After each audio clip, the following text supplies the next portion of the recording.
Hello everyone, I'm David Alabi and welcome once again to today's edition of Off the Press. Joining me to discuss all of the newspaper headlines in the national dailies is public affairs analyst Bayo Olupohunda. Thank you very much for joining us. How's the journey this morning? Yeah, it was okay. It was a bit of traffic though.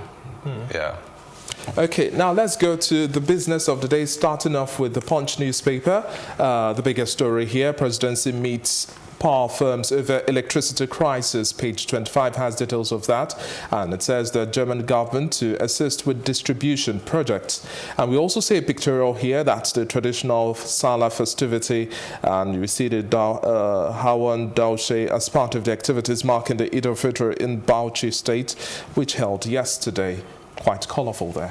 And going on to the top of the newspaper, we talk business, recapitalization, insurance firms seek deadline extension. Page 26 has details there. And Oshomole versus Oyegun APC state chairman seeks Buhari's intervention, may meet before Monday. Page 2 has details. And Makinde gives Ajimobi's aides 48 hours to return government vehicles. And Akeredolu sacks 9 permanent secretaries, affected officers kick. Page 12 also has details, and going down to the lower part of the newspaper, 25,794 people killed in violent crisis during Buhari's first term. That's according to a report on page 40 has details, and we arrested 2,175 suspected kidnappers and others in 2 months. That's according to the Inspector General of Police. Lastly, I'll hand over to another PDP governor, Dixon Boast. Interesting.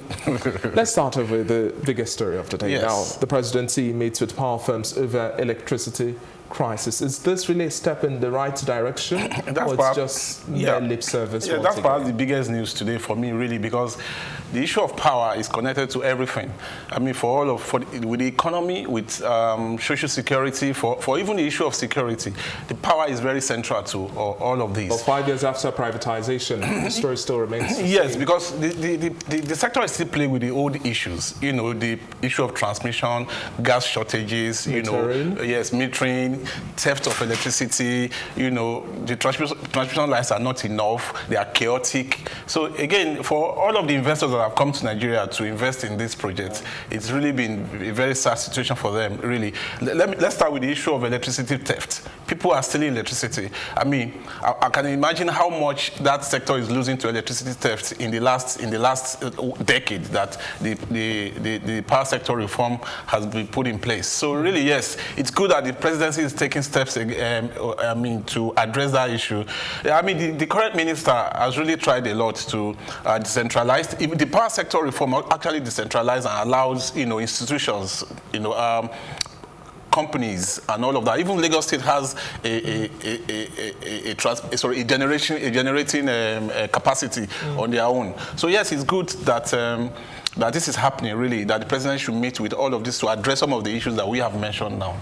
Yeah. And then what now do you necessarily expect should be the scope and then the plan of action this time around moving forward for the next 4 years? Because so many have also faulted the Minister of Power Works and Housing, saying that he's not necessarily put his best foot forward in addressing the power situation. It has always been a blame game, and he said, well, the bulk lies with the distribution companies. We have a whole stock of electricity supply. But that's not necessarily a reality. What do you expect for the next 4 years? Yeah, so the power sector has been privatized, and that's even have called for a reversal of this. Well, that has even been backed by law. That would be difficult. Okay, people have invested. People have come into the country to invest in distribution, in transmission, in generation. So reversing the present the sector as it is right now, as it has been privatized, will be very difficult. I mean, there will be a whole lot of things that have to be changed in terms of law. But what I think we should do going forward, what the government should do going forward, is to create the enabling environment for all of the people that have invested in this sector, in terms of generating, in terms of transmission. You see the transmission lines, they are really chaotic. People are stealing electricity. If you go to the rural areas, some areas are not even metered, some areas are not there are no power lines in those areas. So how do we get to those places? How do we ensure that powers are not stolen? That's really very important going forward. But I said this: the government needs to create an enabling environment for those that have invested in this in the power sector. Do you think anytime soon we'll see local production of our meters as well and meeting the demands? Because we know the bottlenecks that come with having meters. Yes, so there is the issue of corruption with the metering system. There are a lot of cartels, in the power sector itself. In the old power sector, those remnants of people that have remained in the power sector that are profiting from selling meters to people. So, and that's really very important. And people also have to know their rights. A lot of people still pay for meter, and it's supposed to be free. So, yeah, as regards local production of meters, that is really very important, and that has to be pursued going forward. Okay, now crossing over to the Vanguard newspaper, biggest here, insecurity, Danjuma, Liquid, others take Nigeria's case to the UK. Asumata Dongoyaro, Anigbogu, Okpaleke, on the delegation, President Buhari fighting jihad. Christian elders tell the UK Parliament, and they also say Nigeria needs democracy, not Sharia, and stronger laws needed to tackle crimes. That's according to the IGP, Muhammad Adamu.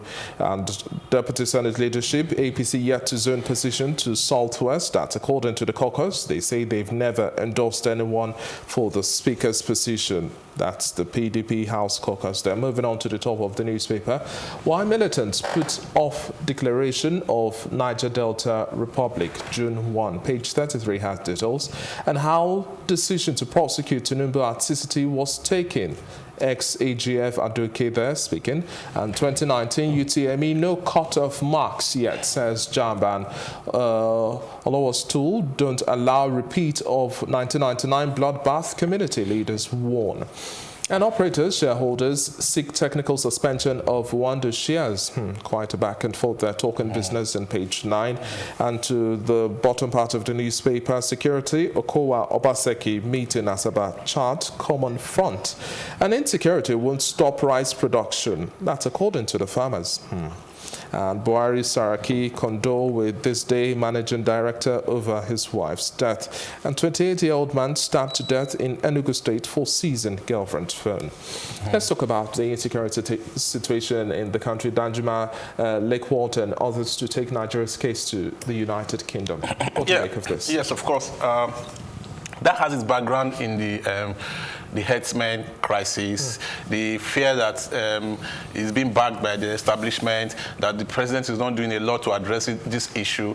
And you see the Taraba issues, people that have been killed in Benue and a couple of other northern states. So of course, people have this genuine concern that the government is not doing anything about about the herdsmen crisis. Sorry for that. So yeah, so that's important, and that's why you see all of the thought leaders coming together to push this agenda of addressing this issue with the UK Parliament and all of that. Danjuma has spoken about it. And you remember recently, Obasanjo also spoke about Islamization and Islamization agenda. Yes, and then and it dovetails into Buhari attending OIC conference and all of that. But again, this has always been the issue with our country: the issue of religion, the issue of ethnicity, trust, not building trust with the people. So it's important that the government, the Buhari, has to address these issues. He must speak about them. He must give people assurance that this is not happening. Because when people have these fears, then they have the right to have the fears when people are being killed all over the country. Nothing is done convincingly. Yes, convincingly. So yes, of course, these guys have the right to push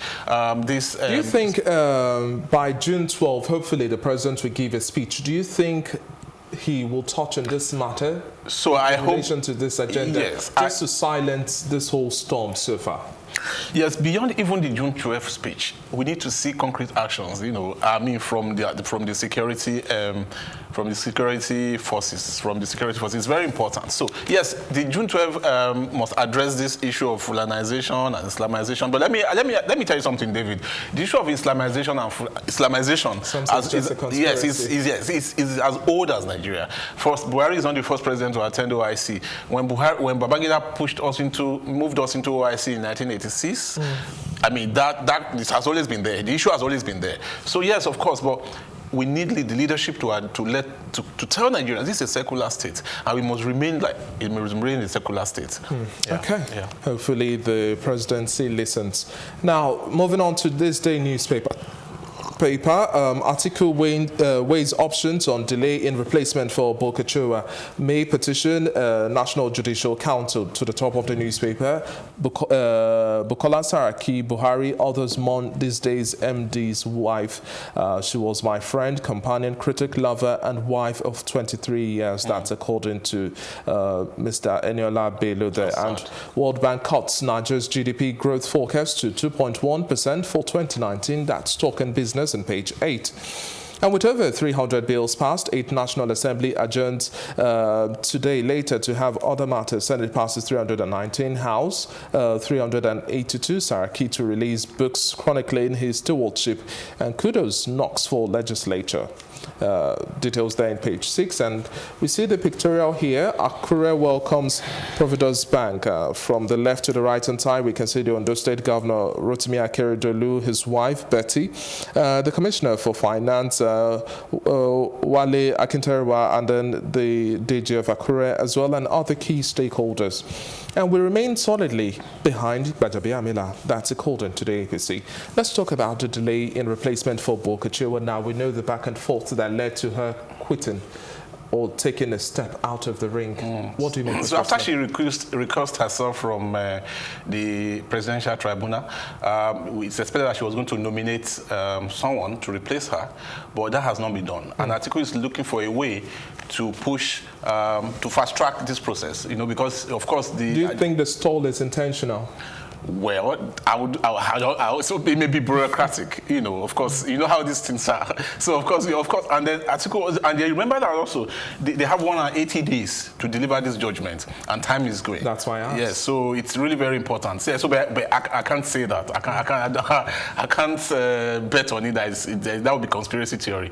But we hope that Justice Bokachua would nominate someone to replace her, and we hope that the tribunal can start the proceedings, and then we can see how it goes from there. Okay, and now moving on now to the Nation newspaper. Assets CCB to probe Mark Odua, Uzodinma and others. Ebonyi Rec official under investigation for alleged bribery. And going on to the top of the newspaper, Gbajabiamila's camp defends his integrity. 20 inmates rescued as Oyo Police raid shrine. Page 7 has details. And Talking Business, Fox window yields $48 billion inflow. And no cut-off marks yet for 2019 UTME. And Wando operators seek government's action. FIFA President Infantino re-elected. And coming down now, Swiss government used Nigeria over detained vessel and crew. Falano, more suits likely.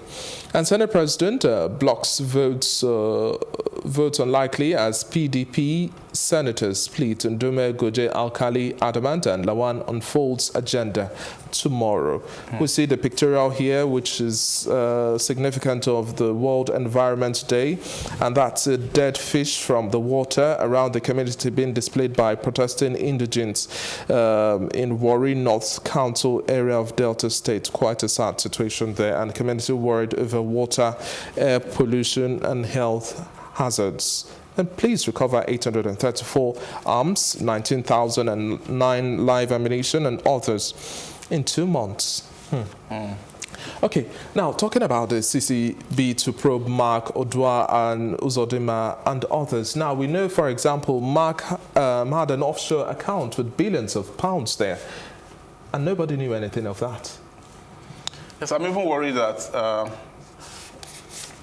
over like 4 years to 5 years that Mark has left as Senate President. I mean, this is happening. What have you been waiting for? I know that, of course, prosecution and investigation and prosecution take a long time. But again, all of these offshore accounts, all of these CCB probing, the most important thing is for it to lead to prosecution, to lead to conviction. I mean, there's been this huge goose chase of people that are politically exposed that are alleged to have stolen money that alleged to have dipped their hand into the treasury. I mean, where is it going to? Where would this CCB go to? Now we see this headline. Now are we going to see more of that? Are we going to see prosecution? Are we going to see conviction? And that's the most important thing. Really, honestly, if you ask me, I think I'm thinking that the issue of fighting corruption is almost a lost case. How do we then now improve this process of asset declaration and having the truth come into play, really? Because we've found out that so far that's been the biggest issue in the last 4 years with all of these prominent individuals and state actors. So if people are convicted for not declaring an asset, I think it will help others coming behind, because we have new sets of leaders now. I'm not talking about those that have returned as governors or legislatures or the lawmakers, but those coming behind. I mean, it was a good thing that Buhari and Osinbajo submitted the asset declaration form, and it was said that they declared. So if it's coming from the top and we see examples, of course, maybe... I always ask this question. Do you think we've gotten to a point where we've had enough of excuses to give us hope that we would have a change in narrative, of the same thing would just continue? We have the case of impunity continue to thrive, the electric fish. You just touch and leave them alone after a while. And it's seemingly everybody forgets once the headlines are gone. It's the lack of political will. You know, there are too many forces, you know, because as soon as someone is alleged to have done something or to have corrupted himself or herself, you see all of the blocks, all of the political forces coming into play and try to delay justice, you know, court injunctions, you know, technical delay of the cases. So these are the issues. So we get up to a point where we can actually say that we can prosecute these guys. I mean, there have been some convictions going on, really, but we need to have more of those convictions. It's slow, yes. Thank you very much for your time. It's been a pleasure speaking with you, Bayo Olupohunda, the editor-in-chief of Legit NG. Thank you very much. Have a good morning. And we'll take a quick break now, and when we come back, we'll be talking about all of the headlines from the sporting front. Don't go anywhere.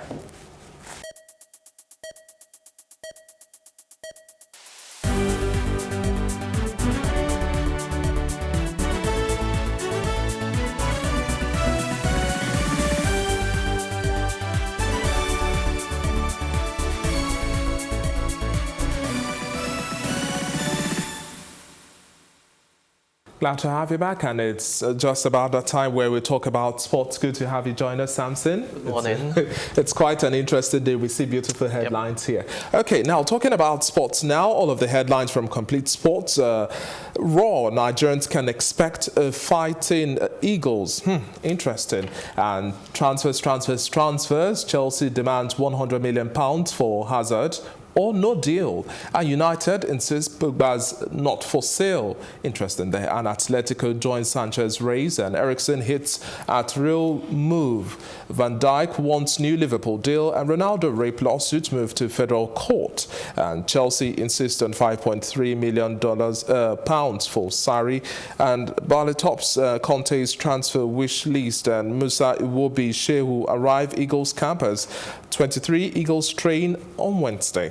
And ticket prices for Eagles Zimbabwe friendly confirmed, and Ogu Super Eagles ready to deliver. But the continuation comes later in the newspaper, and Zimbabwe's Warriors storm Nigeria later today, and 15 days to go to the Egypt 2019 Africa Cup of Nations. So Samson, let's talk about Nigerians. Raw saying the Nigerians can expect fighting Eagles. That's what we expect. We expect the players to bring up the fight, you know, to be competitive, to ensure that they give it their all, leave everything on the pitch. And more importantly, we expect a united team on the field of play. That's what we expect from the Eagles, and we shouldn't get anything less. There's a friendly match against Zimbabwe. There's another one against Senegal as well. Later today. You know, those are the friendly matches lined up for the Eagles in preparation of the African Cup of Nations, which, as I mentioned, is just 15 days away. So we need our best legs. And from the friendly matches, you know, I'm sure General will be able to pick out the players who can adapt to whatever tactics he intends to deploy for the African Cup of Nations. And more importantly, look out for the players who are fit and can, you know, any highlights from any special player? Not really, not really. It will be interesting to see how Iwobi has recovered. You know, having played the Europa League final with Arsenal, it's interesting to see how he would have recovered to, you know, be in top shape for the. And talking deal or no deal, do you think £100 million is too much for Chelsea demanding Hazard? No, it's not so much. In today's market, the market is inflated, so we should understand that world-class players, very good players, go for, you know, £100 million and above. And considering the tussle and how desperate Madrid wants it, I think it's Chelsea who hold the hisses here, so they will definitely call the shots. £100 million is not too small, you know, too much rather for Hazard, and I think it's something Real Madrid can easily part with. And United also insists that Pogba is not for sale.